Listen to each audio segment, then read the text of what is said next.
একটা মেয়ের শরীরের গন্ধ তোমার ভালো লাগে, এটা হচ্ছে প্রেম। আর একটা মেয়ে আছে যাকে তুমি অনুভব করো, যাকে ভালো লাগার জন্য তোমার অপেক্ষা করতে হয় না, যার উপস্থিতি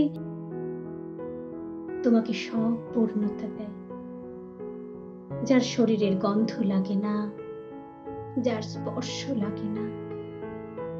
এটা হচ্ছে ভালোবাসা। আর একটা মেয়ের সাথে তুমি রুম ডেট করলেও তুমি সেখানে আনন্দ পাও। আর একটা মেয়ে আছে যার কথা ভাবলেই তুমি আনন্দ পাও, খুশি থাকো। প্রথম জন হচ্ছে তোমার প্রেমিকা, আর দ্বিতীয় জন হচ্ছে তোমার ভালোবাসার মানুষ। তোমার বন্ধু মহলে এমন কোনো একটা মেয়ে আছে যার সাথে তুমি গা ঘেঁষে বসার জন্য অস্থির থাকো, যে মেয়েটি তোমার কাছে আসলে তোমার ভালো লাগে।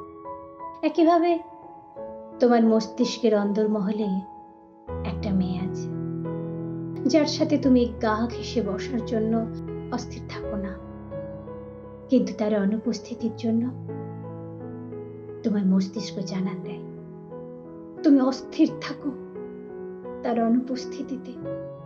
তার সাথে কথা বলার জন্য তুমি অস্থির হয়ে পড়ো। এটাই হচ্ছে ভালোবাসা।